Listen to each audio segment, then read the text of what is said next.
Okay, welcome back to Anime Savants, everyone. This week I am Nobara. Yo, this week I'm Aoi Toto, baby! Oh my god, okay. The man. Alrighty. Do you wanna hop into that directly? I'm still on episode 0. Spoiler free. I already know partial shit. Sukuna fucking shit up. He's gone. I don't know why he's gone now. Yuji came back. Yuji's crying.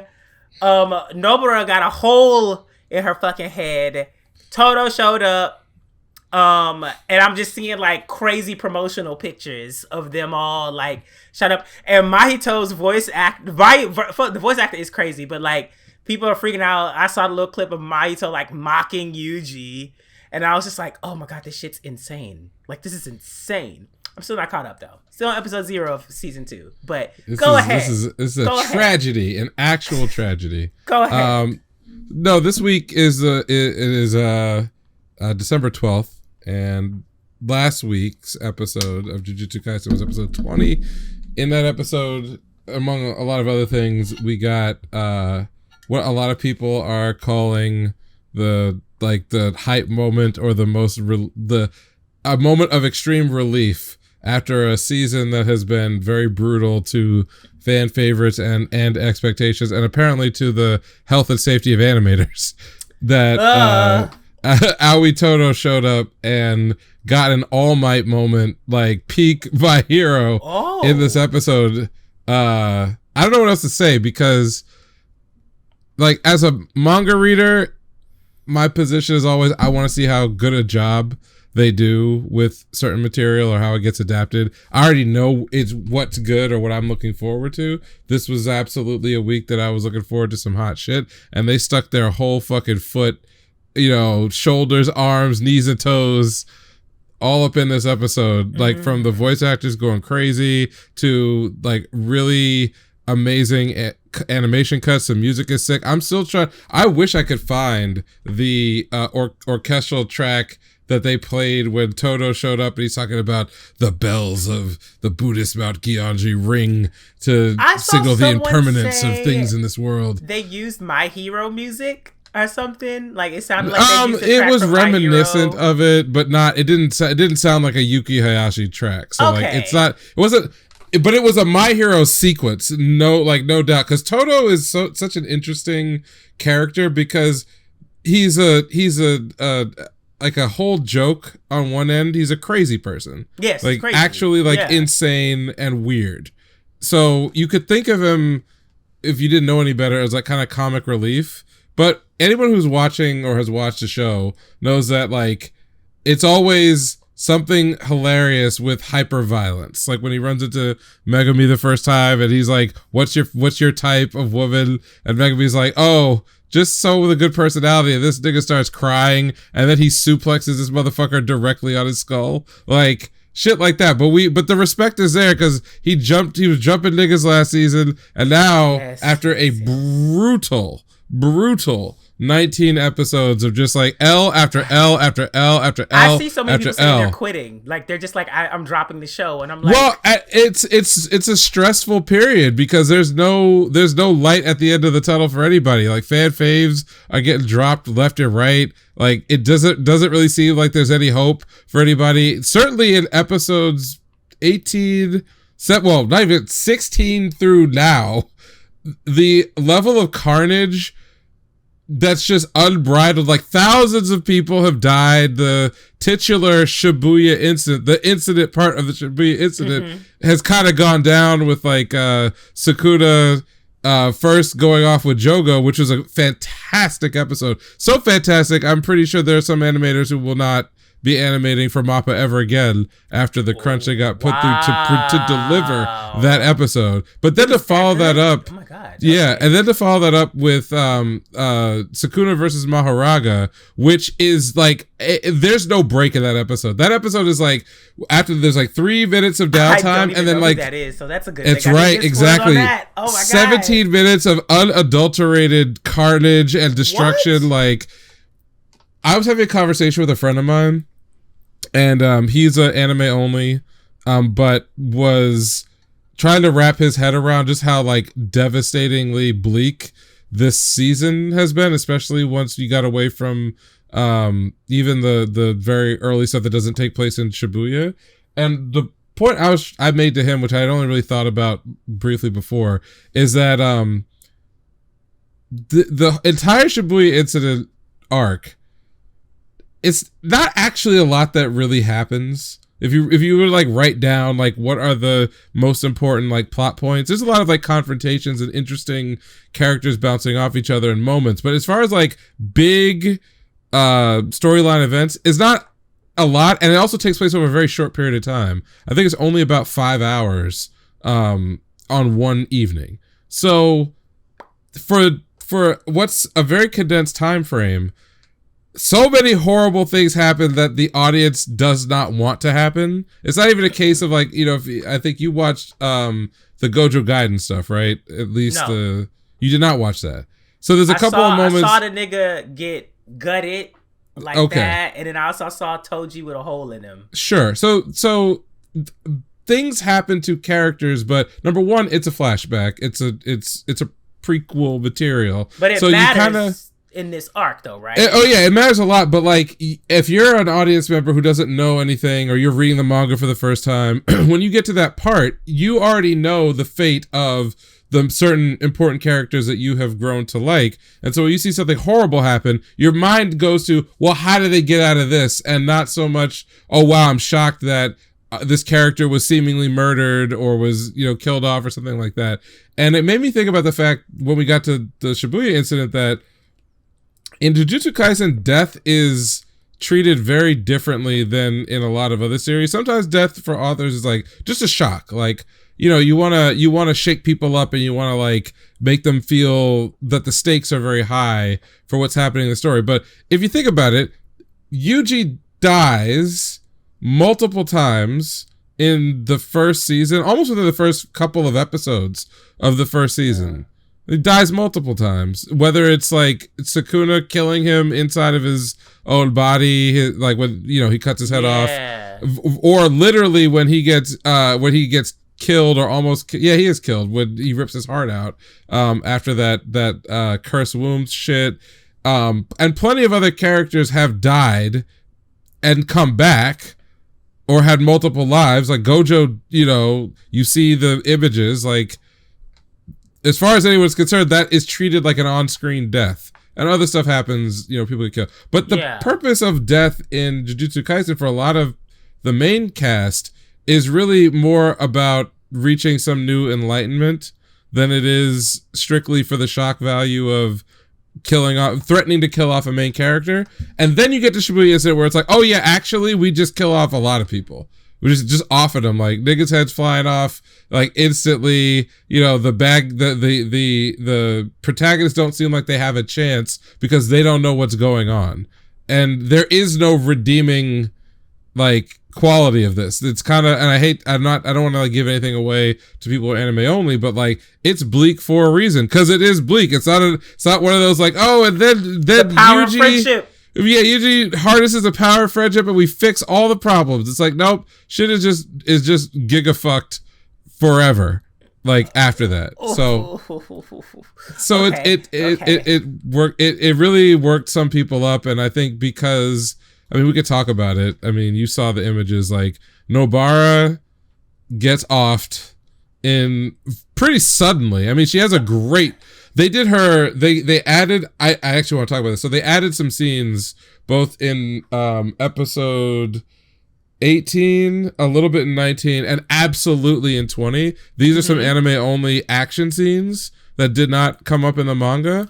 They also changed a little bit about how the sequence that winds up with Nobara finally getting killed, they changed a little bit, and I think not for the better. I saw a lot of people confused about what happened. So there's, without going into too much detail, in the manga panels, you clearly see a switch like take place out of her sight, and then the thing that winds up killing her happens, and it's like, okay, yeah, she wouldn't have known because what occurred she couldn't have seen. In the anime, the way they animated it, they kept doing these long shots of like Yuji on one side looking at what was happening, Nobara on the other side looking at what was happening. They're kind of running in each other's direction, but they don't do a good job of communicating when a certain switch happened. So it's like, oh, why would Nobara take that hit if she knew what the ability was? And the answer is because in the manga they made it very clear that she couldn't see. It was just blocked by the geography of what was going on. So that a lot of people were more shocked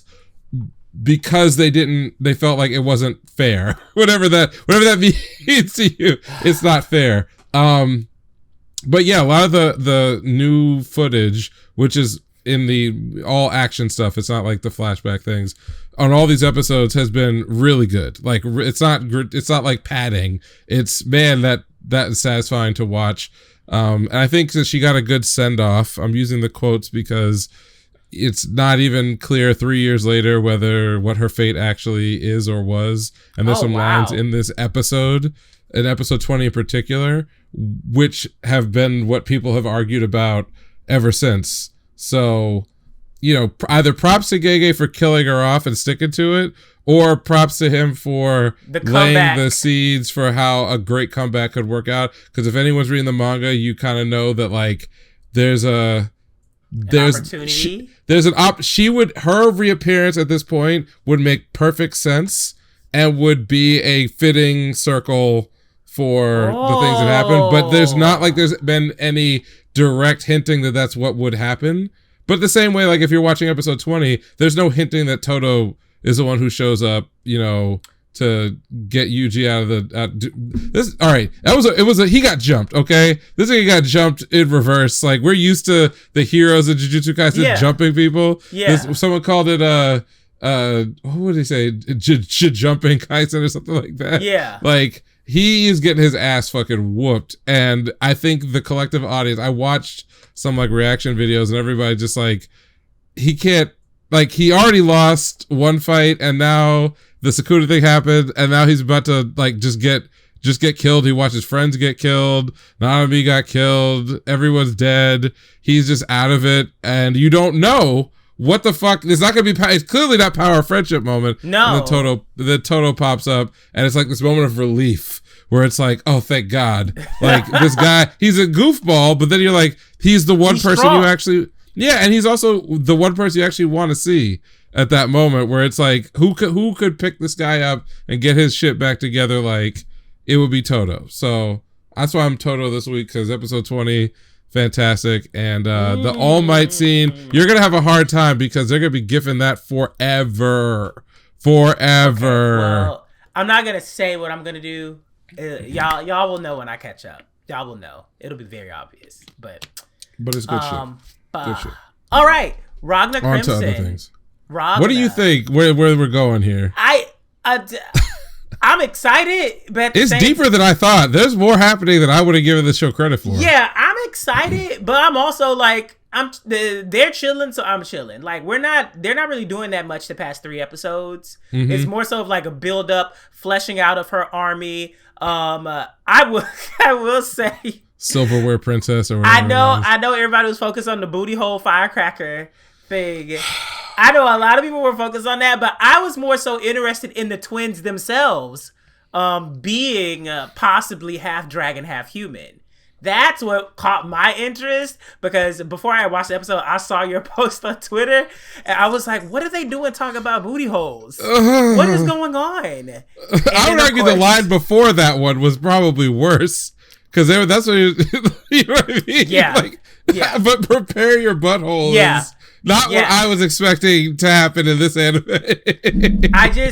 I'm fully expecting them to flesh out this like troop and then just start killing them. Just like, I know fodder when I see it. Okay. I know fodder when I see it. They're such like clear cut tropes of characters where I'm like, this was too easy. Like y'all are not, maybe they do have depth, but they are going to die. So it's just like, it's very superficial, or that's what I think they're doing. And, I feel like 1 or 2 may survive to like stick around or whatever, but I think there are a lot of enemies. I think they're setting Ragnar up to fuck his body up again, because he's technically the only one that can do anything against the superior dragons. Right.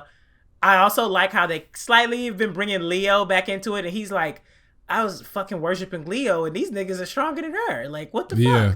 fuck? And also, I really liked the moment where the older guy was like, he's not talented. He's just like, it's a untalented person that worked hard. And now I'm questioning my own shit because I have talent and I'm this age and I didn't work that hard. So I should be ashamed of myself. And I'm like, oh, wow. Like, you know. They've given every one of those characters like two things. Yeah. You know, like two, like if I had to pick them out of a lineup and be like, okay, what do I know about them? Every one of them worships the princess, so that's like something they all have in common. And they've given them like one or two little wrinkles, like, okay, you're arrogant about the sword, and you know, blah blah blah. Like, oh, the girls are like sadists and also sensitive about being half dragons. The thaumaturgist is maybe a coward, but also like, you know, a genius, or he thinks he's a genius. Like, there's not a lot. Like, we're not talking about like 3-dimensional characters you really give a shit about, but you know just enough about them that when they start getting absolutely wasted and one-shotted feel a little bit something. Feel a little bit. Yeah, there'll be something there. Like, not like, oh, I was hoping they did something cool,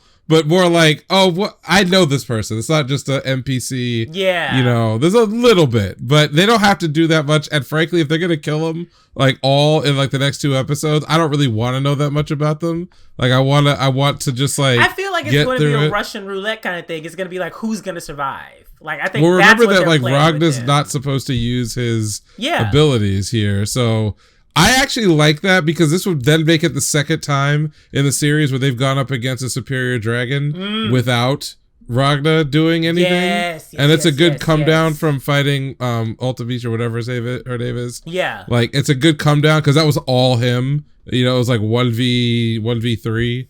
Pretty much. I mean, like, there was a little bit of, like, outside assistance, but that woman. Jesus Christ. Brother, I was crying. Like, like, this is hilarious. Woman. Jesus Christ. It was, that was the point. I mean, I know, even before that point, I was like, you know, I'm really fucking with this show. That was the point where I was like, I'm on board. Because that shit is cool. That's just like, it's just cool. This is a cool shit. Like, anger alone had him moving in the time stop world. Like, he said, wait a second, I actually do want to fight.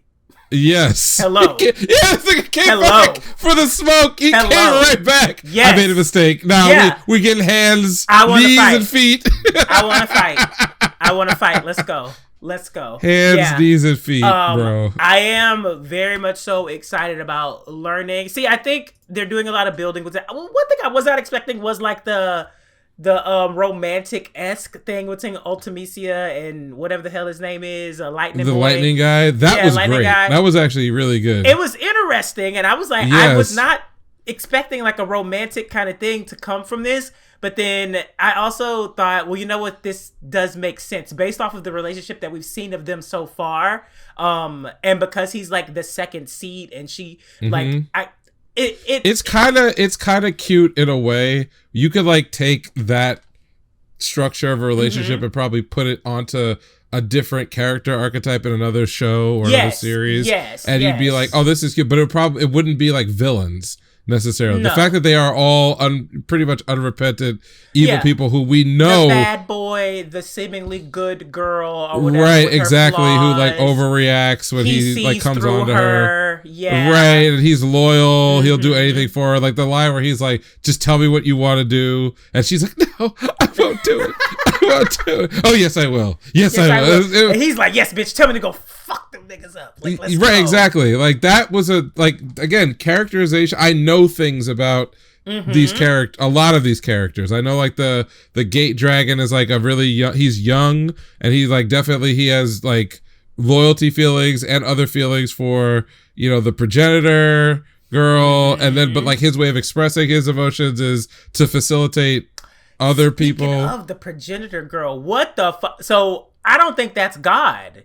Hell no. Like, that's not God. I think that's like some trauma. Yes. And that's like influencing her. So she's insane, which I mean we kind of knew that, but yeah, like she's crazy. So then it makes me think about the arcs even beyond this, where it's just like, who the fuck actually is the dragon? Like, is she even the monarch? There's a lot of cool stuff. I think the answer to that is probably definitively know, because they've told us some things that when you add them up, you're like, oh, okay, there's somebody else. So we've been told that all of the superior dragons we've met so far used to be humans. Yes. And so they were all, and she was the one who was given the progenitors, like, whatever. So she's like more of a representative. But the other thing is that we've also learned that once you get the dragon blood in you, it will slowly just wipe away the parts of your memory or your emotions about your past, and it'll be replaced with absolute loyalty to the progenitor. In this case, since the Ultimatia is like the representative, it's loyalty to her. But that's an interesting concept, because we've now met multiple dragons that you could kind of see who they probably were when they were fighting against the dragons, and then how that gets transposed. Like, I can't remember the flyer dragon's name, where they had a conversation. The poison one and the fire one had the conversation last episode. And he was like giving a little bit of his backstory about how he was like loyal. His character trait is loyalty to a monarch, but he was defeated, and now as a dragon, he realizes that this is not, he should despise dragons. He should hate them for killing his king, but it's that feeling has just been replaced. Like, the emotions are gone, and he's just now loyal to Ultimatia. That's it. And he understands that's a contradiction. And so that conversation where they're like, yeah, the way I'm going to deal with this is just, like fighting the enemies of my liege. Mm-hmm. And I was like, well, that's like a very neat concept, because now they've played with it already, but like for Ultimatia, we've already seen inside of her head that other girl who she thinks is the voice of God. But like, what's the likelihood? That's probably the repressed memory of whoever she was before she got turned into one. Right. Because she could be a dragon monarch, but she could have been turned into one. She could have and watching her kind of change her ideology as it becomes more and more impossible for her to do it is also a kind of character development that we don't necessarily need. Like, she's growing. Her character is changing from when you meet her the first time. And now so there's a lot. There are layers here that don't have to be there. I could watch the same story without it, and it would probably be less interesting, but like, it wouldn't change anything about what I expect Ragnar Crimson as a piece of entertainment to bring me. Niggas screaming at each other and then like just going ham. Like, that's what I'm here for. But it's giving me a little bit of depth, and I appreciate it. I appreciate all that shit.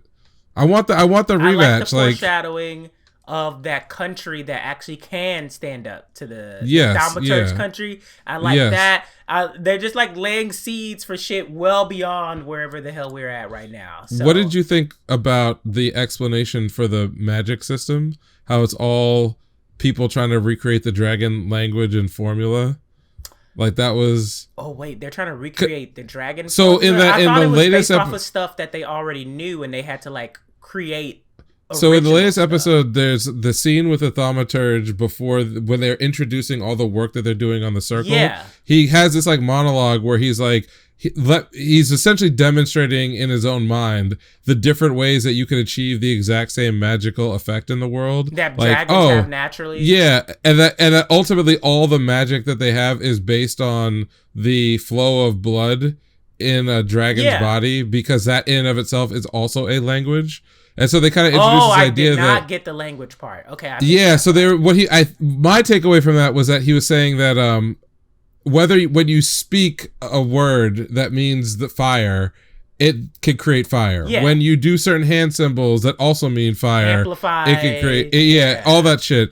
But it all is based on recreating the way dragons control the blood and blood vessels and other things in their body, because they can cast magic just by thinking about it. Because when they think about it, their body responds by creating that effect using their blood.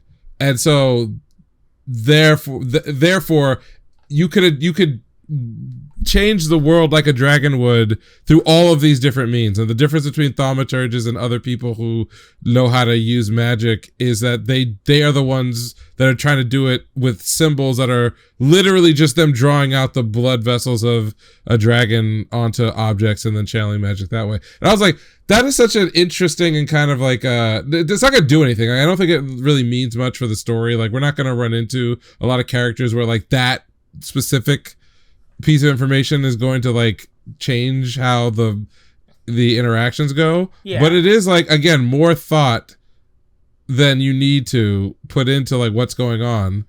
Like, I didn't need to know that dragons control magic with their blood and their own thoughts, and like that's why they could do it without chanting or whatever. But it now has made sense. It makes sense to me. That's the rules that everyone seems to be following and sticking by. So I'm like, I think that's pretty cool.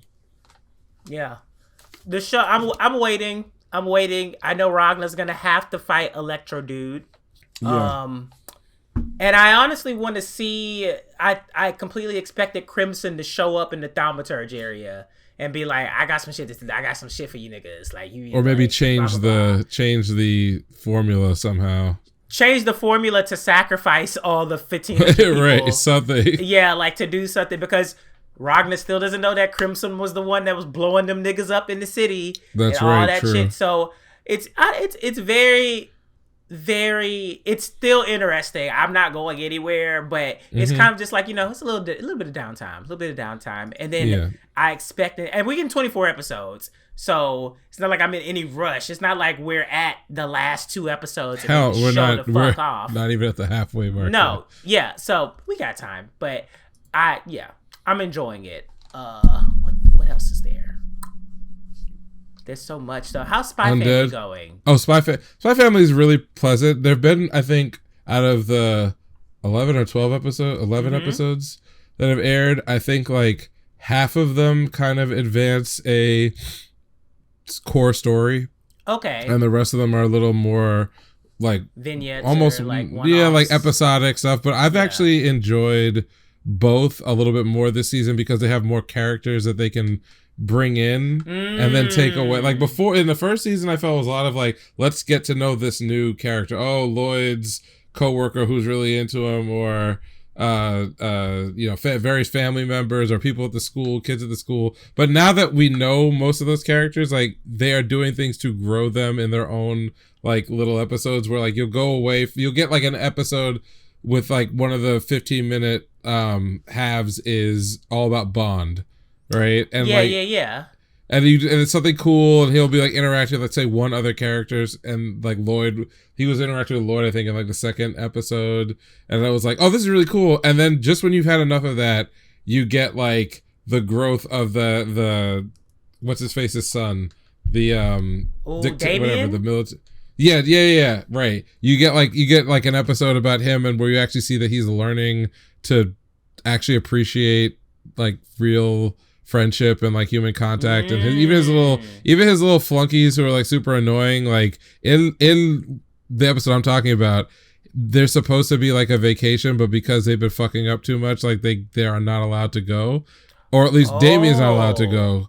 And then the other ones decide, actually, you know what, we're not gonna go. We're gonna pretend like something bad happened to us so we can stay with our friend, and he doesn't know that. And it's like it's all wholesome. At the end of the day, like it is the show is very wholesome. The animation in some episodes is actually fantastic. The music is good. I saw the PV for the movie, and I was like, Jesus Christ, this looks. Yeah, they're pulling their proverbial dicks out on that one. Like that's just crazy. So I've been enjoying it. I think I'm like 2 episodes behind because it's something I can just like watch a little bit of. But it's good. It's really good. Oh wait, question. Did your wife watch more of My Happy Marriage? She did. She did. She absolutely did. Yes. Did she finish it? No. Okay. But she did watch more of it. I actually watched some of it. I was like, you really want to watch this? Like, yes.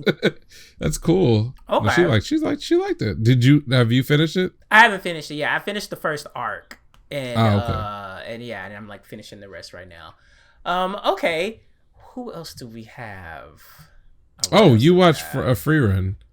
Free Run is phenomenal. I don't know what else to fucking say. Every single episode is so good. I don't know. I guess it's like, I keep comparing it to Mushoku Tensei, but like, I feel like it deserves to be compared to that because I think it's not just the fantasy settings, but I think like the care that is put into the show and how like every single fucking episode matters. Like every interaction, every episode, the music, the action scenes, the facial expressions, the encounters with the townspeople, like every little thing, it matters to the person that's watching it. It might not matter to the overall storyline, but it shows that like they've put in so much effort to this show, and then the source material is just fucking phenomenal. Like it's just, the story is so good, they would literally have to like be trying so fucking hard to fucking, like if they tried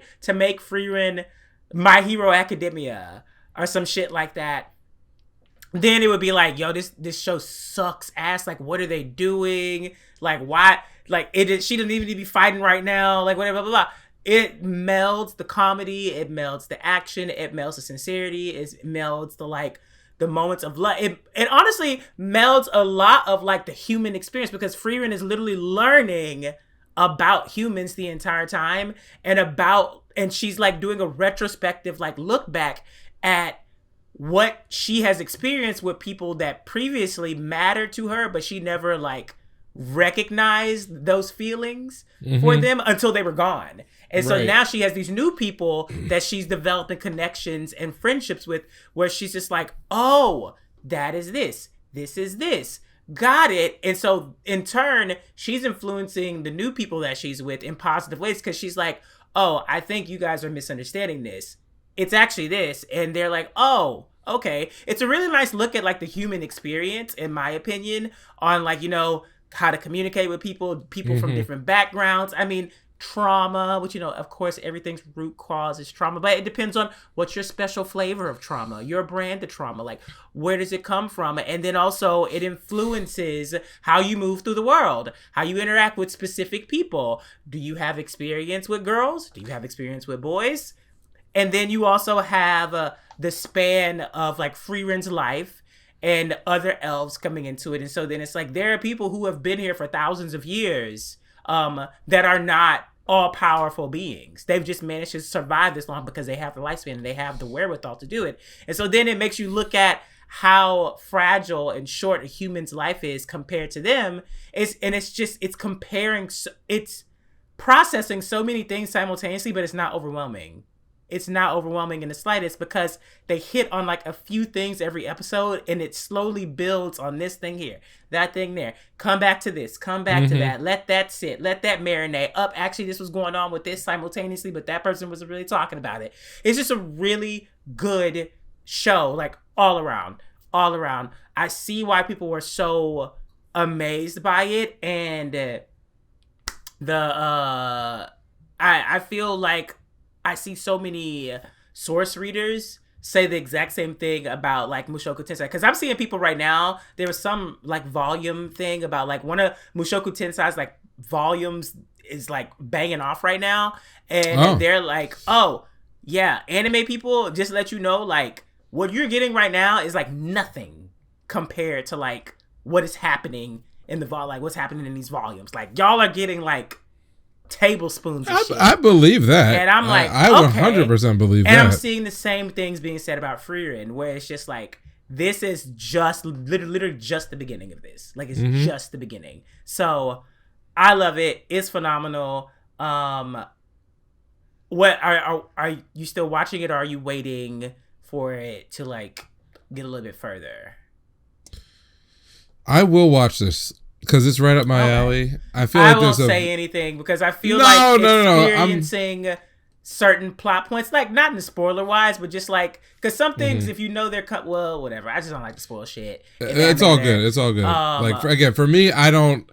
If someone's gonna sell me on a great story or like great moments, they should be great no matter what I know. Like, and again, I'm a manga reader for a lot of stuff, so it's like, there's no part of me that feels any less good about seeing something I know is going to happen that's actually awesome. It's like the shit that I know is going to happen that sucks. And then it's adapted and it still sucks. I worry about that way more than I worry about a spoiler or anything else. So I'm going to get to it. Just like you and JJK, I feel like this is right up my alley. And I wonder if like after I watch it, I'll still have the same feeling about the similarities as far as vibes go with Mushoku Tensei. Not the actual storyline or anything that's actually happening, but just the vibes. Like I'm wondering if I'll, because I feel that way now, but I've only seen one episode. So yeah. Oh yeah. You got ways to go. Yeah. You got ways to go now. You got like 14. It's just building. I hate that they're only doing like a regular like 2 core thing, because I feel like it needs like an extra 2 or 3 episodes. But yeah, that's for your in. Oh my god, Undead Unluck is becoming my favorite shonen very fast. It's good. It's so when them niggas bust out the sky for Victor, I was like, oh, what episode is this?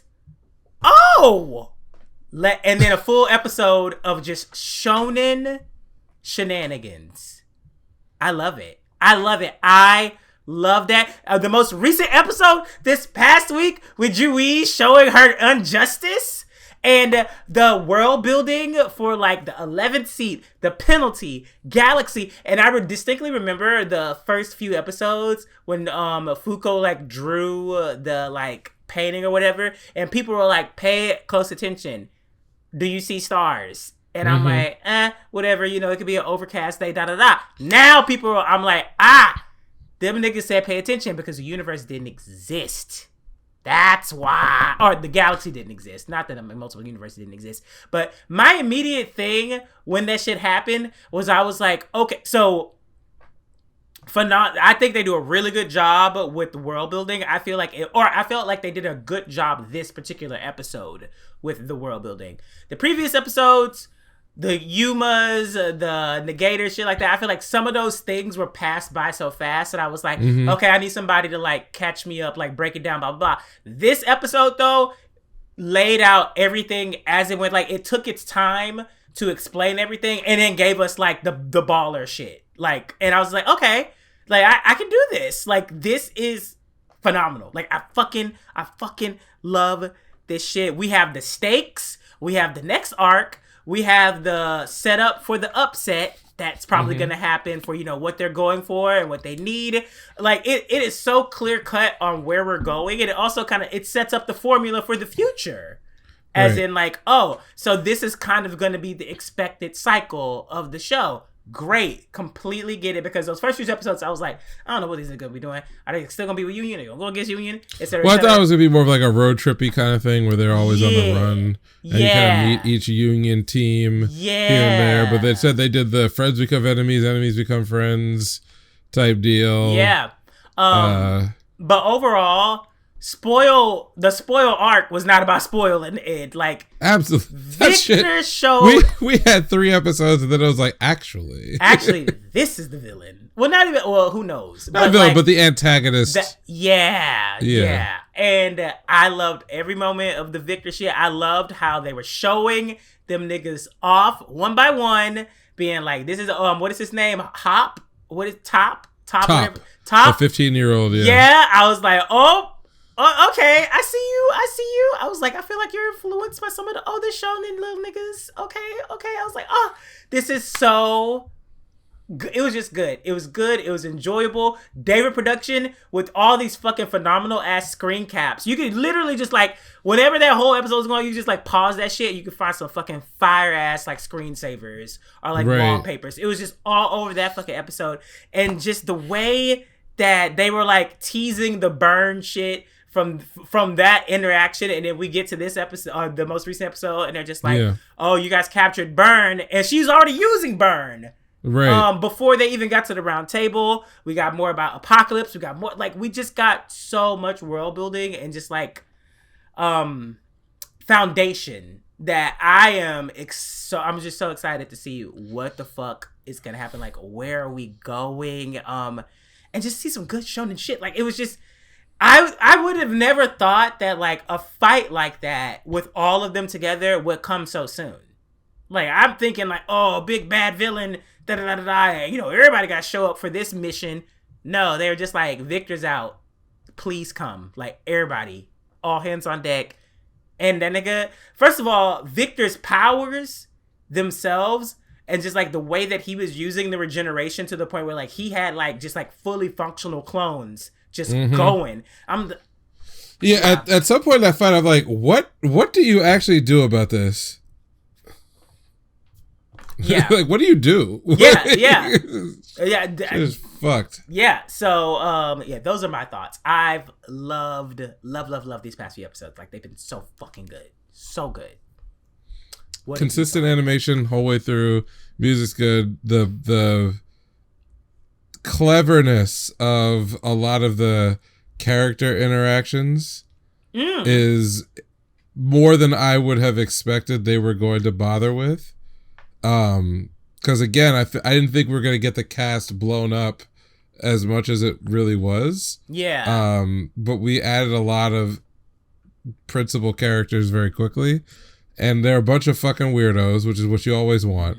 And the world, I agree with you. A lot of the world building too. Yeah, yes. But a lot of the world building part of the story is great because I get to see, you kind of get like pump faked a little bit.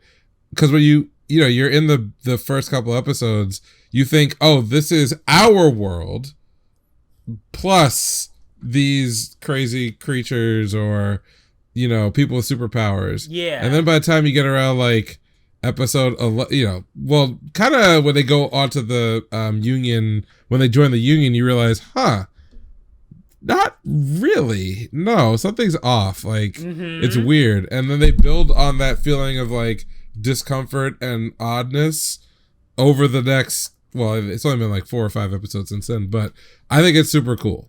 Yeah. So I'm hip to it. Agreed. Eminence. I think first of all, we didn't talk about this Hot Springs episode. We did talk about that. Yeah, we can move past the Hot Springs episode because it existed for one purpose and one purpose only. So I'm not for them fucking fan them niggas. Okay, yeah. Yeah, that one was just a gift. Okay, but I want to talk about the latest 2 episodes that have been going on that are storyline related because these niggas are out of their fucking minds. Like the best part about Evidence in Shadow, it doesn't happen all the time, but when Sid gets to have certain conversations where he's saying one thing from his world and the person he's talking to is having a perfectly functional conversation with his answers, but they're talking to him from their world, the world they're in, and neither side is actually talking to each other. They don't realize it that they're not talking to each other. No, the fact that this nigga, it's completely on brand. It's completely on brand. But the whole like Rose stuff, they were like teasing it for a while. Yeah. Et cetera, et cetera. But the fact that on that episode, he was not mad that Rose got captured. No, or they betrayed him. He was mad because he was like, "You're not following the plot, bitch." Yes, like you're not following my plot, bitch. And that was what I was just like, this. I knew you were gonna be on some brand of fuck shit, but now I was like, okay, yeah, like you lost it. And then of course we get into the most recent episode, which I mean, by the time you guys hear it, the next episode after that will be the 3rd Oriana episode will be out. And he goes, and she's like, I can't tell you. And then, and also, okay, it's just the comedy in this show is so like ridiculously good. I don't even know what to fucking say. Like the way that they to compare it to other shows is just, I don't even know. The whole gag with the cookies while he was talking to Rose, I was just like, this is so... Every shot this nigga's eating, he's biting the cookie. I was like, this is so awkward. Like, they're trying to have a really serious conversation, and this is so fucking awkward. And I'm like, okay. This nigga's a fucking dummy. Okay, yeah. Let's go... Okay, we're talking about episode 10 of season 2. So, the episode starts with Sid shading the fuck out of Epsilon for no reason at all to get into the palace, okay? He literally is criticizing her use of the slime stuff to give her bigger... 97%? Yeah, he said something like that. It was like some like 90% slime or whatever it was.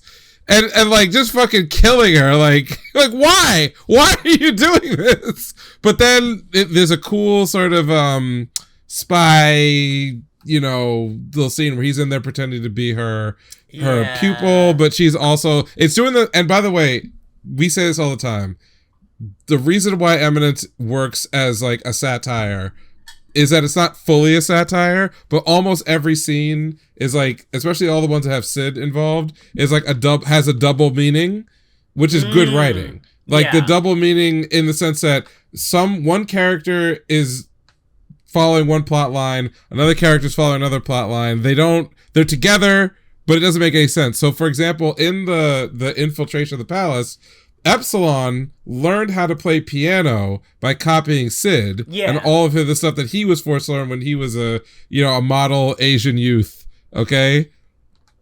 So he's the master, she's the student. But in this role, he's playing the student and she's the master. So when you get to the scene where he's challenged to play, normally the way those scenes work is like, you wouldn't know that like the protagonist actually knows how to play the instrument. Yeah. It's like, it's one of those, how they gonna get out of it this time. But in this one, he is the person who taught her. And so when he's playing and she's like taking fucking like notes and pictures and shit of him because she's just like losing her fucking mind.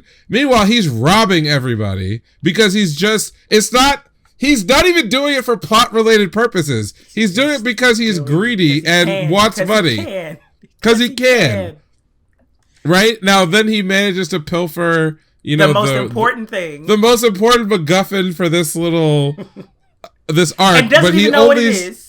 He doesn't know what it is, doesn't care. He's not really paying any attention to what's going on. It doesn't matter to him. He's just stealing because that's what he does. The nigga steals. Like, right? So you get through all of that part. Then you get so that's like a double scene. Then he becomes like, everybody wants him to be the patron. So you go to the garden. Now he's talking to this maid. The maid is doing a double thing because she is at the same time like supposed to be the loyal retainer for Rose, but actually she fucking hates her. Yeah. Right? And so then she's trying to like snipe Sid for her family for whatever reason. Then you got the guard who is having his own head relationship with the maid, which high key is a lot of you awkward ass niggas in real life, bro. That was a self insert for a lot of niggas, and it completely went over a lot of people's heads. Completely, so the maid is into Sid and not Epsilon. But then the guard thinks he's like, what was the line? I don't remember exactly what it was, where he's like, oh, we speak to each other in our own way every day. Like, I just stand over here. And and it's like, and then Sid intuits that like, this woman wants absolutely nothing to do with what was he saying? What was he saying? What was he saying during the scene when the guy kept saying, and all Sid was saying was, not dead? What? Fuck. Yeah. That was the gag for that scene. Right. And because he's like, what the fuck is this? Yes. Because whenever he walks into storylines that have nothing to do with what he wants to do, he's always just like, what the fuck is this? Like, what? Yes. What?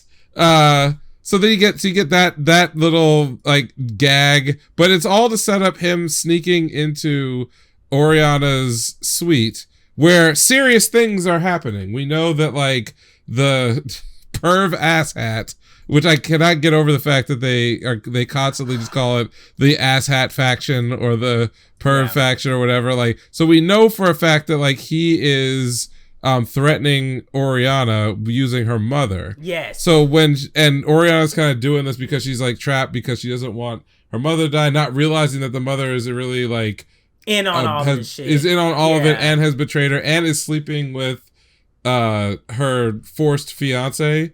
She doesn't know any of these things. I got so many like complaints about shit. But anyway, so Sid sneaks in, and then we are reminded that in the plot line that he's accidentally created with her, not one that he's aware of, she is in love with him. And he just wants to figure shit out. Right, and everything he's ever said to her, if you just played it back not knowing that he was like trying to do something else or was just fooling around, is like the most cringe love story ever. Because like, it's on brand, because they're both saying, yeah, you're right. She's saying shit. He's responding to her shit in like a lover's like quarrel. Yeah, exactly. Way. Yeah. Yes. But it's like, it's never been about any of that for him. Because the thing is, if you were like in this show has always gotten like some comparisons to Code Geass in the sense that Lelouch is a very conniving, over the top theatrical character, and so a lot of what the Eminence and Shadow character is literally just, it's just Lelouch. Mm-hmm. Right, it's just like preening and all the speeches, and I thought of everything in advance and all this other shit. That's what the character is. But the Sid character is very much like not really a schemer at all. He kind of just like is very impulsive, and he kind of goes along with his like baser instincts about what would give him pleasure like at that moment. But he's not actually like a manipulator. He's not somebody who is very skilled intentionally at getting one over on somebody else. It just always works in his favor. It always just works out because everybody is just living in their own private like fantasy world. I will say though, at the very beginning, they pulled a quick one on us because that nigga actually seemed like he was being self-reflective for like two minutes, and then immediately went back into the bullshit. Immediately was just like, oh, okay, I'm gonna play victim in this shit and get kicked out and da and then she's the girl I saved, and I was just like, nigga, you literally was just thinking about like what do I do with this Eminence and Shadow, like what is the Eminence and Shadow, threw it all away, threw all that shit away immediately. When he does the thing where he's like telling her, oh, I'm just like you, you rejected everything to be yourself, and everyone in your kingdom looked down on fencing, you want to become a dark knight and whatever, and you're like me, and she's like, you like me for real? And then when he's like he's like, you're supposed to be the timer. I mean, you're yes. Even if the whole world rejects you. It's like that, like they're going back and forth, but like I would take all of his lines out and just like read them next to each other. And I'm like, this person is a fucking psychopath. But like everything he's doing is working, but it shouldn't be fucking working. Yes. And if it ends up not working in some form or format, it's Shadow Garden who is just like, we're gonna force this shit to work. Yeah, exactly. What he's directed. New Girl, who happened to be one of the only other people outside of the numbers, the top numbers. What was her name? I don't even remember her fucking name. But homegirl, I'm like, we need to get into she's how obsessed. Because she's obsessed. I can almost guarantee you the way she got her power, that nigga does not remember or care. He does not remember. He does not care. I know it. I'm waiting for that reveal because I know it's going to be like, I'm pretty sure he probably just like spit or some shit and accidentally gave it to her. Like, yeah, that's fucking crazy. I just know it's going to be something stupid. I know it is, and I'm looking forward to that. I'm looking forward to that reveal. But also the fact that like Sid as a character climbed his way up that fucking tower and didn't get caught by no one. It's like, this is so unrealistic. Like, all the guards outside of her fucking door, ain't nobody watching the balcony. I don't know, man. That shit's nuts. I didn't want to. Can I tell you what I didn't need to see? Even in a show that has like all this fan service in it, I kind of didn't want to see her mom's like ass. Like, I wasn't really interested in that. Like, I'm not shading middle-aged ladies, okay? Like, they can do whatever they want. And her mother is like, was entertained by that when she was walking through the hallway and lingerie, her ass is out, and her perv ass out was like, ugh, the bitch always wants some dick. Yeah, I was like, nigga, I don't need this midlife crisis shit happening right now. I don't need it.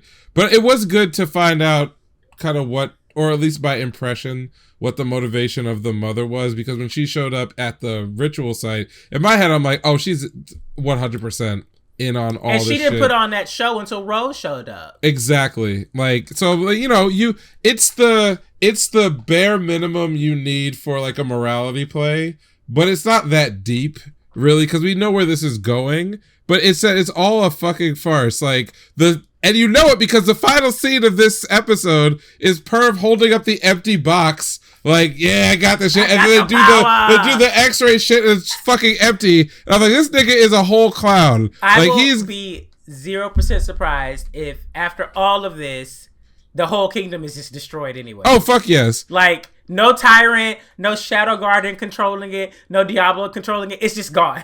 Can I tell you what I'm waiting for? Like, if they don't do this, it's fine. But it's such an easy joke. I need them in either the next episode or whatever the finale is.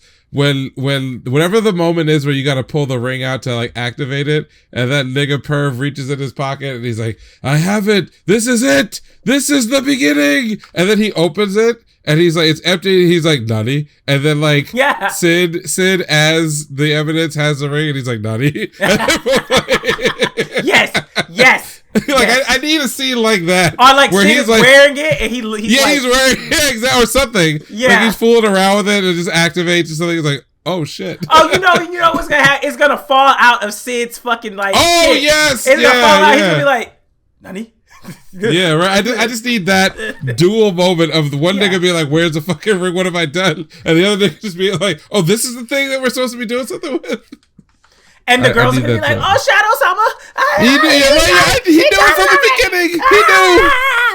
Also, the gag in the garden was Sumima-sen. And he was Sumima-sen. Yes. Sumima-sen. Just.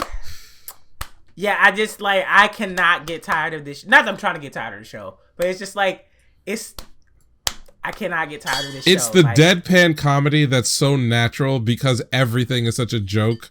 It's a serious joke. Like, people getting mollywopped, mass murdered, cities getting blown up. The Super Saiyan shit. Oh, yes. Me out. I was like, yo, what the fuck is this shit? Like, where did this come from? Yeah, it's. I would say it's too much. Oh, also, I forgot that like he also did the butt slap again. It was so fast. Yeah. It was real quick. He just does it. That's what we know. We know he just be out here. There's just no like no one in the show ever reacts to how funny everything that's happening is. Because it's not like Gintama or something where like, the absurdity is like everywhere. The gag is like kind of embedded in the character reactions. But because everybody is the straight man in all of these like jokes, it makes me die even harder. So I'm with it. Yes. What else? Shangri-La Frontier. Brother, they love the writers of this love fucking video games, man. They love video games. And I love them for it. When I tell you, when they showed those Moonlight Blades, I was like, ooh. And I immediately was just like, I gotta go play Monster Hunter. Shit, that's true. I gotta go play Monster Hunter. And I did. I actually, also because Wilds got revealed. But yes. I owned Sunbreak on PC, but because like Kie and niggas was on PlayStation, I was like, I'm gonna bully this nigga and I'm gonna buy it. I'm gonna be like, I bought Sunbreak on PlayStation 5, so you gotta play with me, nigga, because you told me to play it a month ago. True. And I'm gonna play it right now. Let's play that shit. And then I was like, I'm gonna learn Dual Blades because I saw Shangri-La Frontier. Dual Blades is sick. So cool and blah blah blah. And I was shit with it, and I was like, all right, let me go back to Insect Glaive. Let me go back to Insect Glaive just to get through this, and then I'll like relearn. I'll learn this shit like later.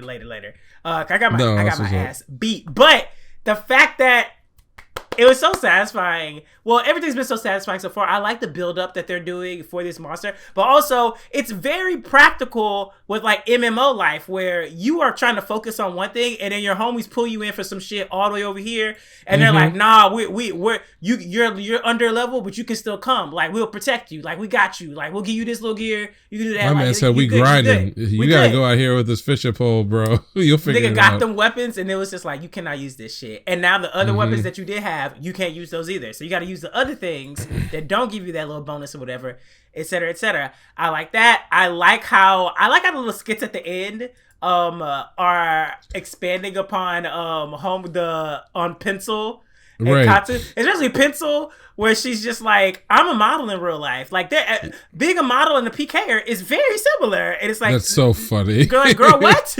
And she's like, yeah, well, I'm a model. They're screaming for like joy. And when I'm a PK, they're screaming her pain. Yeah, like it's very similar. I'm like, she's crazy. Yeah. I love it. But I also like how they did the whole NPC scare at the end. They're like, if NPC dies, they're gone forever. And they show Emo, and I'm just like, they are not gonna kill fucking Emo. At least like not right now. I don't know if that's. I don't know if it's necessarily that kind of series. Yeah. But if they did, it's fine because you keep meeting all these other rabbits. Like yes, I got confused about the rabbit lineage for a second because I was just like, wait, sister, and but I was like, no, everyone is his child. Yeah, rabbits be having mad kids. They having mad babies. Yes, I was like, everyone is that child. Like, but they managed to do something which a lot. So this is a thought I'm having at the moment. So if it's not clear, it's not refined yet. But there's a lot of anime and just popular media that is based on like either being trapped in a real game, being, this is like a VR MMO game, and a lot of the gimmicks that they come up with to make the story relevant to the actual gameplay typically revolve around some motivation that the main character has to accomplish something or to escape something or do whatever. But when real people play video games, for the most part, even people who love to like role play or do other stuff, which they mentioned in this episode, for when they were trying to, when Sunraku was trying to get information out of, the rabbit boss, he's like, oh, I should role play this to get a better whatever. But when real people play video games, we pretty much play for the feeling of playing the game. Whether that's like understanding the mechanics and getting better at that part, or experiencing something that the game is offering me as a person who is looking for entertainment. That's why we're there. If you get like wrapped up in it for other reasons, like that's totally okay. But like we obviously don't live in a world where video games are life for most people. We don't live in that world. So what this series always does, and I appreciate it, is that it never goes too far in pretending like Shangri-La Frontier is not anything more than a very good video game. It's not like, like I don't SAO, the best game in the Or even the stakes of what's happening are all driven by players who just want to have a good time. They care. Like, I tell you what, I've read all these manhwa over the last 2 years. How many times I've seen a version of like, oh, well, there's a VR game or the world has been gamified in some way. And the initial sort of impulse for the main character to do anything is like, oh, I need to make money. And so this game, the whole setting has to contort around the idea of like a video game that's so popular that it's basically replaced the regular economy. And the reason why they do this, the writers do this, is because they can't think of a reason that would be powerful enough to motivate a character to go to extreme lengths to do stuff. So it always has to be dragged back into the real world pressures of like being broke. My mother has oh my God, this trope of the sick parent, sick relative, sister, or they're all in debt, and so I've got to go do this thing. Like, it's so repetitive, but the reason why it's there is because none of these writers can think of any reason why a character might just really want to do something that they find enjoyable. And in Shangri-La Frontier, it's like so refreshing because at no point does anybody involved treat it like anything other than a really good video game. Yeah, I agree. It never happens. Maybe the only one would be Katsuo, but like Katsuo's just having fun. Still, Katsuo's fucking around. Yeah, and is really good at fucking around. Right, pro gamer. Right. But that's what I mean is like, we haven't got a scene where Katsuo's like, I had to get on Shangri-La Frontier because my cousin has cancer and the bills are 60 million yen a day and I have to play games. So like, no, we don't need any of that shit. This is literally, they introduce it as Shangri-La Frontier is just the best video game. That's it. Niggas are competing. You're right. It's various things. It's just the best video game. It's not like changing anybody's life. It's not like, I'm going to sell the items for real money. It's just play the game. And then our main characters that we focus on are all niggas who play horrible games. They're sick of the horrible shit. They're playing a really good game for the first time. This is amazing. That's it. It's so simple. It's so simple. It can go on forever. Exactly. Also, the rabbit song when he was pounding that the iron. Yeah, that was good. Yeah, that was pretty good. I enjoyed that too. Yeah. A little feelings there. I was like, that's some emotion. They tapped into something, and then it was like right back to the regular shit. My man's got to grind. Oh shit! Is that everything that we both watch? Apothecary Diaries is still really fucking good.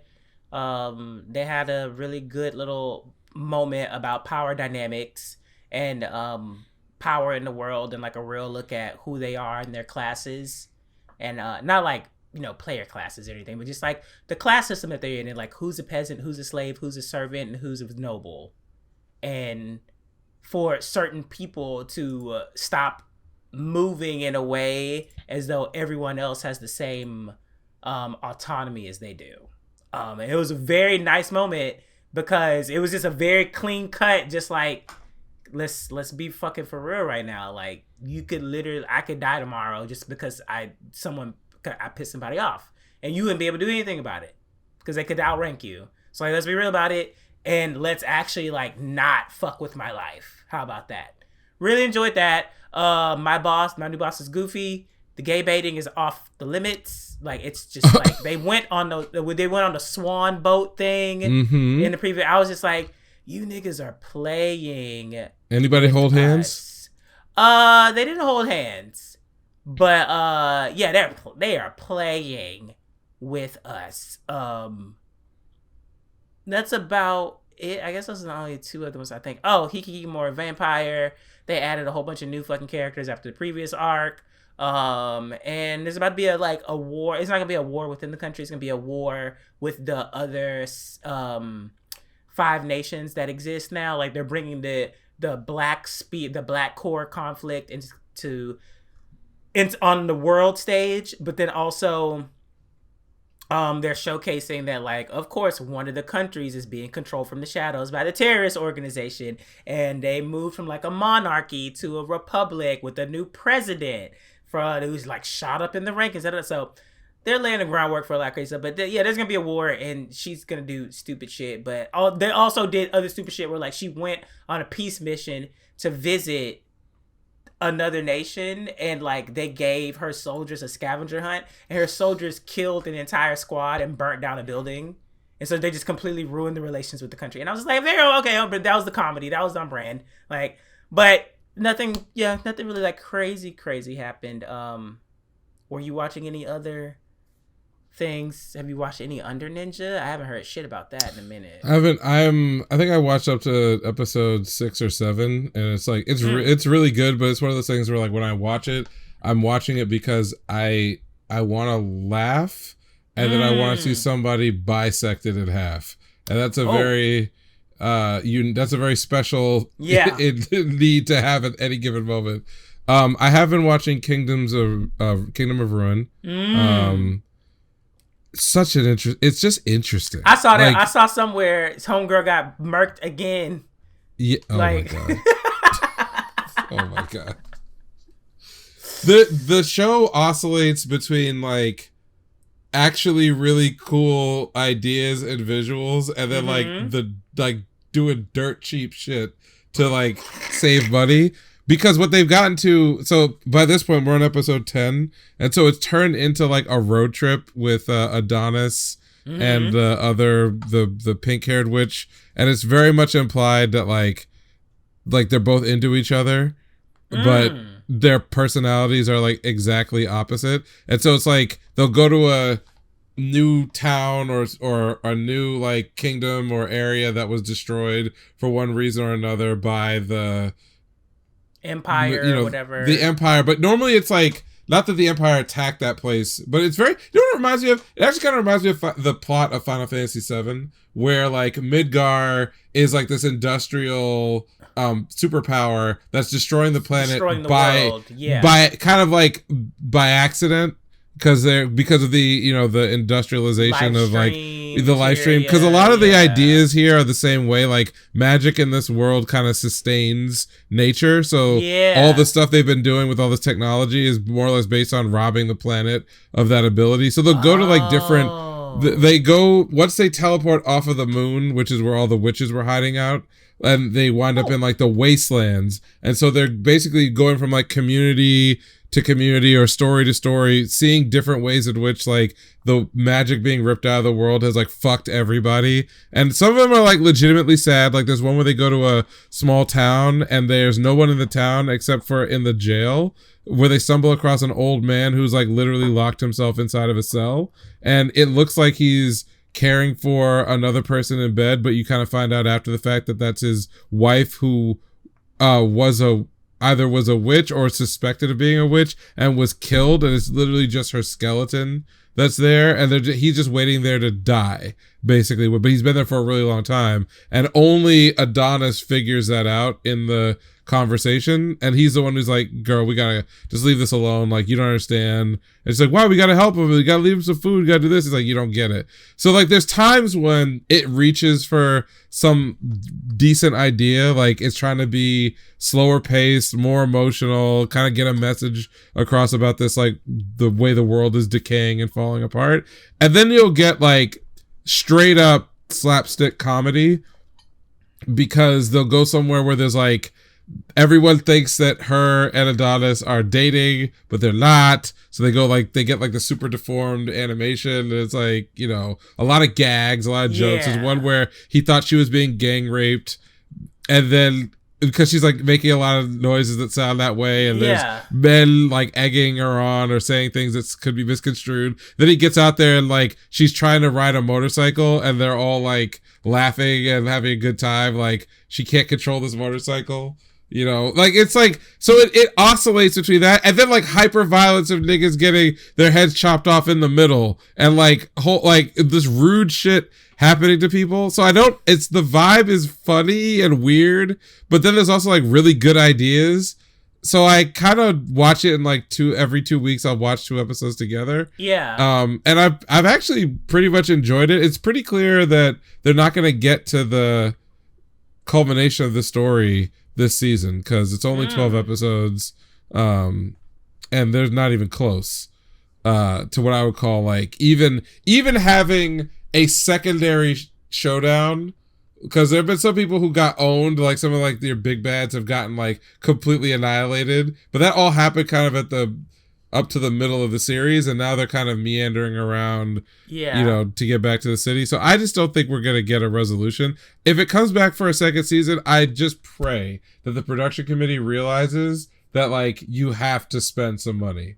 You really do. You cannot, like, this is too good of a concept, and these characters are too edgy to like only get like 5 to 10 minutes of like good animation per Maybe episode. It'll get the Kingdom treatment, where like incrementally it's just like, all right, bring it well, back. Yeah, Kingdom. Well, Kingdom is fucking nuts. So I've as a reader, and I'm not even up to date. I think I read to like chapter 300, and I was like, it's really long. Yeah, it's super. It's fucking fantastic. But like, I could tell that it was one of those things that if they just stuck with it, animation wise, it would do well. Yeah. And so I'm actually happy it's gotten better. But yeah, so anyway, watching Kings of Ruin, I think it's a decent show. It's not gonna be for everybody, and if you're pissed off by like corner cutting in animation, then it's kind of hard to watch Jujutsu Kaisen and then go to this one. But I think it's actually it's perfectly fine, and I'm enjoying what's going on. And sometimes it's cute, and sometimes it's like super violent.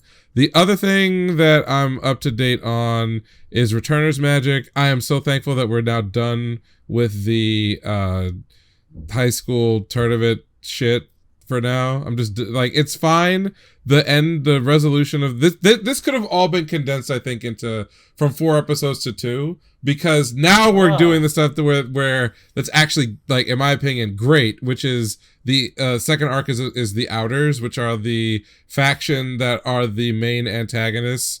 For the. But then how many episodes are left for them to even get? There's like a handful of episodes, so there's like a raid that then should lead to a couple of like the main big main characters finally coming together. But that's where I suspected that the season was going to end, was after that, which sucks because literally directly after this, some of the coolest stuff in the early part of the story goes down. So I'm like, I hope again that somebody took a look and they said, okay, we got the basics down. Let's just put some real energy into the next good core. Animation. Because the music, realistically, for me, is actually carrying the production. Oh, okay.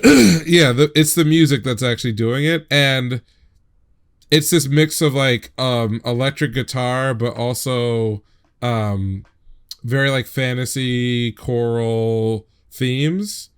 And that is an interesting mix because it can go from like action to melancholy to sort of like uplifting to introspective. And it sounds, scene to scene, it sounds really good. But anyway, we're basically at the end of the season, so it's not exactly what I had hoped from it. I'd probably give it like a 7 out of 10. But we're at like chapter 290 on the manhwa, or 270, maybe it's like 270 something. And goddamn, there's this shit, man. I can't even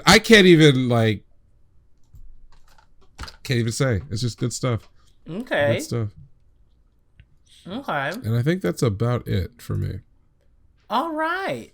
Then I guess the only other thing, which this is also going to be my recommendation, so just knock it all the way out.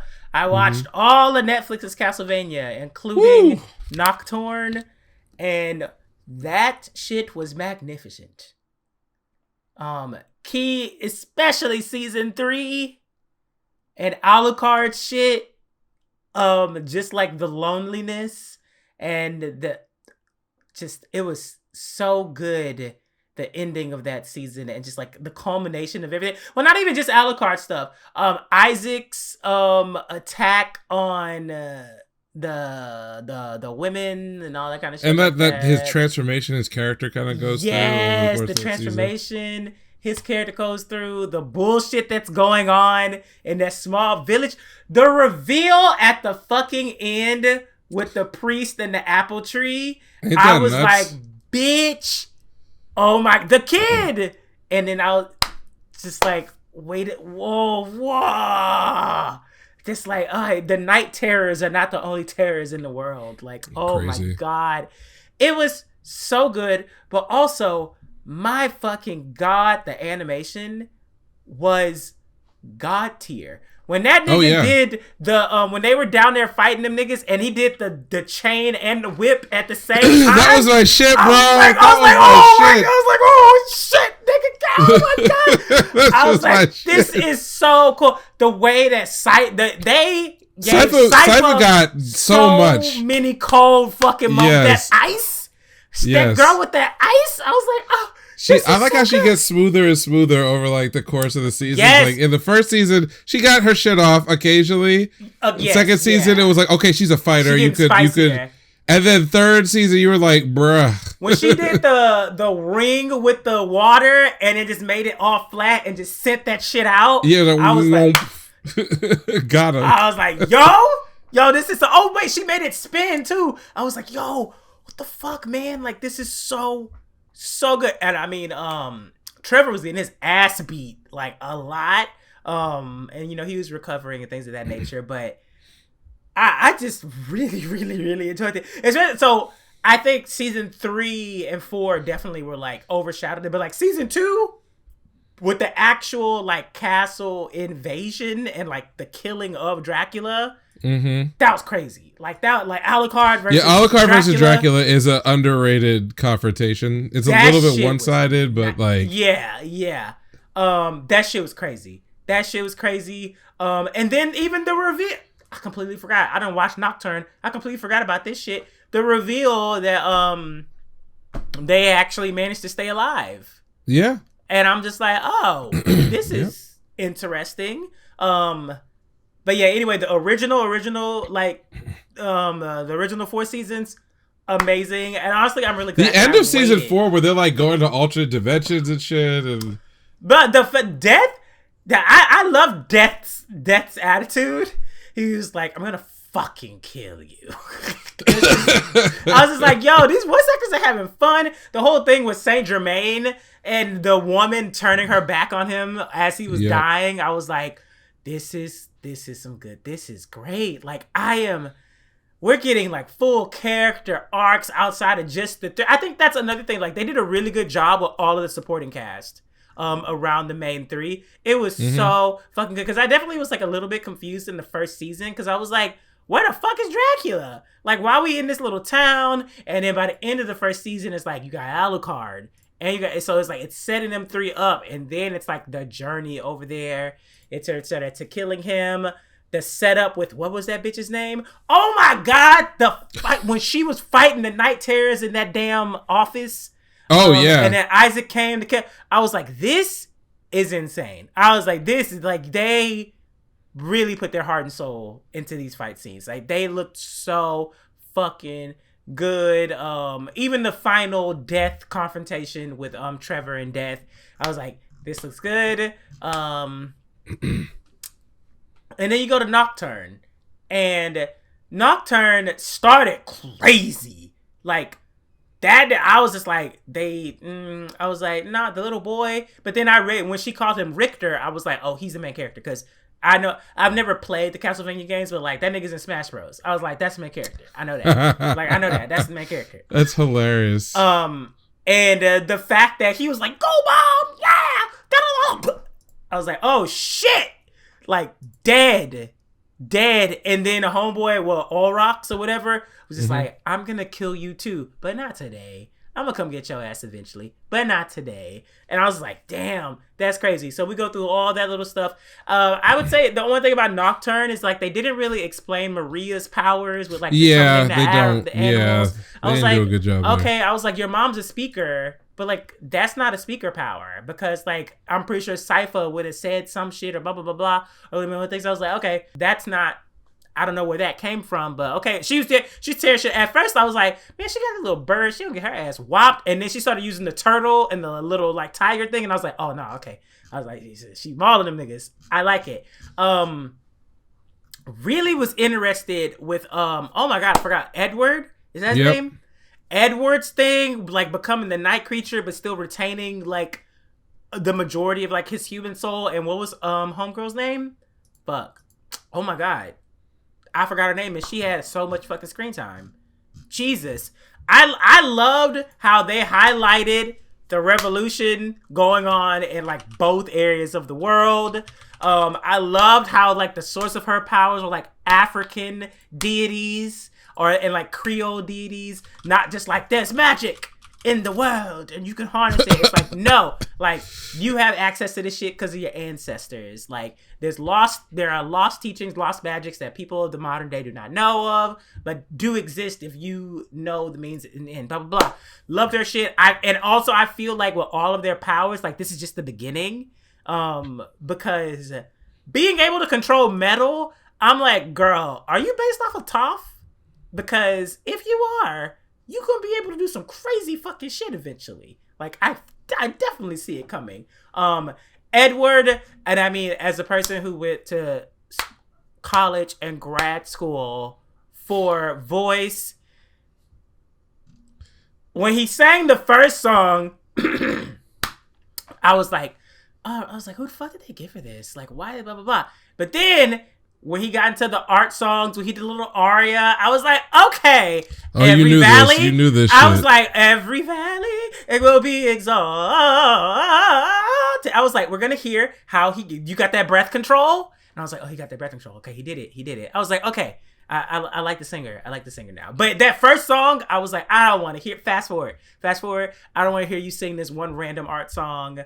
And then it'd be crazy. But then the voice became like a core component of his character. And I'm assuming his powers for the future. Loved the black vampire bitch. Oh my God. Don't even remember her name either. Loved that fucking character.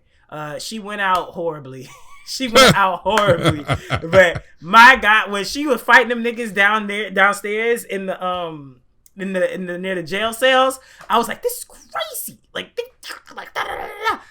Richter's awakening, the fucking Yusta, the grandfather, I felt like that kind of wasn't well developed for the most part. I honestly would have liked that even more if both of them had gotten their magic back at the same time. I felt like that would have been some like crazy shit. I also was expecting like a training arc from that, but it didn't need to be a training arc. It just needed to be like a difference in viewpoint. And yeah, overall, I still enjoyed Nocturne, but that's like the first season of Nocturne. But the problem comes in.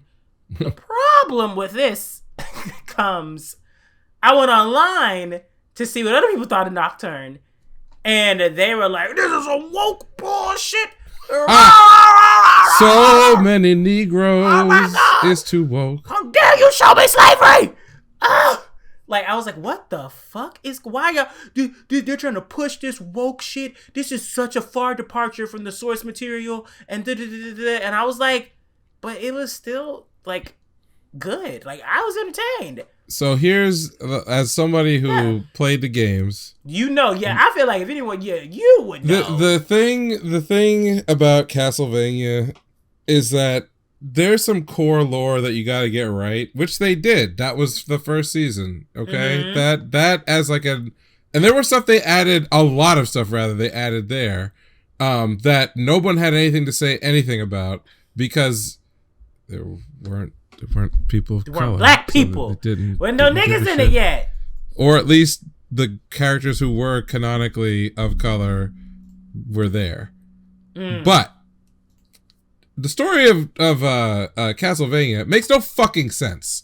Okay? If you go from Symphony of the Night to Nocturne to any of these other ones, like, it gets so out of control. Like, there's a Castlevania, a mainline Castlevania game that takes place in 1999 and involves, like, the soul of Dracula getting reincarnated into a fucking computer, and it's so dumb. It's so stupid that if the more you build, you have to change things. It's not even a question of like, I want to make this woke, so let's add more of this. They've already established like a canonical level of depth that feels somewhat realistic, If they go exactly as the game storylines go, you will lose that almost immediately. So most of the changes that were made, with maybe like one exception of change, there's a character, is it Emily? I don't remember. Has no actual character in the game. Like, literally has like 10 lines and Richter's girlfriend. Like, literally exists to like get like kidnapped and like nothing happens. Like, that shit is not helpful for writing a TV series. It's not. Yeah. So yeah, there were a lot of changes I think that made sense for once to like rectify shit in a game that is some bullshit. So yeah, overall, fucking enjoyed it. Had a great time. But me being me, this shit was way gorier than what I'm used to. Like, this shit was on some like crazy gore shit. Like, just it was a lot. Eventually, I got used to it, but. Like, humans, the monsters, like the vampire, like everybody was going out dirty. And I was like, damn, they're animating the bones like cracking out the jaw and shit like that. I'm like, damn, this shit is crazy. But 10 out of 10. I loved it. Good shit. Loved it. I don't really have a recommendation this week. I've been reading Infinite Level in the Muram. It's a very, very long series, and I will say that I've been enjoying it as like a light read, a couple chapters here and there. It's technically a reincarnator story, but instead of it being like a reincarnator where the main character's from another era or whatever, like the character who dies, he dies as a soldier in that sort of classical martial arts, China, Korea world. And that just goes back to his own childhood, just with the ability to take on like missions and shit. So it used a lot of tropes that I've seen before. The art style is not particularly great, but it's something like earnest, I think, about the writing that I was kind of like, oh, okay, I can follow this. I hate saying the words I'm about to say because it's such a cliche. It takes about 60 chapters to like get really interesting. And then I'm on chapter 120, but in chapter 110 was the first time I was like, well, goddamn, that was fucking cool. But I don't ever want to say to somebody like, you should have to go through 100 chapters to find something that is cool. Yeah. If you are into martial arts stories, it is a kind of a semi-unique take. The main character doesn't become like the heavenly murder demon in like chapter 5 and it's just like outclassing people. It's literally just, it's very shonen, like I'm the hard work guy, so I'm gonna do better. The only thing I think is funny is that in the beginning, a lot of the main character's motivation is spite driven because he had his wife taken from him by another character in the series, and the first thing he does when he learns how to like fight for real is get into a battle with this nigga, and I don't know how to say this, he destroys one of his testicles. Oh! Also, not just killing, just like, oh, okay. He doesn't kill him. He just destroys a testicle in a last-ditch effort to win a fight. The way it happens is actually like funny and makes sense. Like I don't want to spit it up, but like they're trainees and they're in like a fight where the other guy takes it too far. And so when you're using like a wooden sword, it's not a real weapon. So he like tricked him by grabbing it by the blade end because it's wood, and then like putting all his force into hitting him in the dick with the hilt. And it exploded one of his testicles. Okay, that makes sense. Yeah. And then he makes fun of him, like every time they run into each other over and over again. He'll call him like a eunuch, a half a man, a this and that. He's very antagonistic for a 15-year-old. Okay. Oh my god. But the reason is that in his future, his wife leaves him to get with that dude because he's like. So the guy hasn't done it yet. He's still an asshole, but he hadn't actually done anything to him in this life. And I was like, bro, that's the most petty shit I've ever heard. Is getting blowing up your rival's balls. He doesn't even know you're his rival. Like, you are seething with like 30 years of hatred as an adult that died in another timeline. Like, it's like, if I go down, your dick is going with me. Like, that's fucking crazy. That is crazy. But it actually does get pretty cool later on. It's just I can't really recommend something that you gotta read 100 chapters to get like really good. I mean, it doesn't take Tower of God that long to get good, but if you can read Tower of God, it takes like 60 chapters for you to realize what is unfolding in front of you. Like you have to get through the season 0. When you get through that, and then you know what happens. And you want that bitch dead for the rest of your life, like that it did take a while to get there, but when you're there, you're like, oh well, the world is mine now. This is great. So yeah, that's it. That's all I have. I got nothing else. Okay. Was there any news? We'll talk about the MAPPA situation when Jujutsu Kaisen Season 2 wraps. There's some really interesting things that are trickling out, or frankly just being stated publicly, that I have never seen before in my life when it comes to major animation studios. That'll probably come like mid-January then. That'll be a month from now. Yeah. Oof. Alrighty. Well, I guess that's it for this week. So get ready for next time, because it's already that fucking time. Whew. Again. So get your little Christmas. Well, it won't be Christmas week when that releases, but get your shit ready, because it's gonna be a long one again. Well, I don't know if it's gonna be that long one again, because might be as long as the last one, but there's some real shit. There's a lot of shit coming. Again, is this just like the blowback, or is it just really just like what we're gonna get? Is this like a lot of the stuff that should have been coming out like incrementally There's two series I think COVID. that were major that got delayed by two seasons that are coming this time. Okay, so it's not really COVID fallout anymore. Anyways, yeah, there's a lot of stuff. So get ready for the winter 2024 preview episode. Otherwise, like, comment, subscribe, follow us on YouTube and on Spotify, because we just found out that y'all can follow us on Spotify, so that way you'll get notifications of when we drop the episodes. The episodes on Spotify are in video format, so you can watch it on there or you can watch it on YouTube. Follow us on the socials, anime_savants on Twitter, and then just regular anime savants everywhere else. Facebook, Blue Sky, .social, anime savants, etc., TikTok, Instagram. Yep, you can hit me up on Twitter at Neural Handshake. I also just got a Blue Sky account, but I haven't set anything else up. I got the invite. I was like, oh, bet. And I was looking at the app. I was like, I'll do this later. So I'll be there eventually.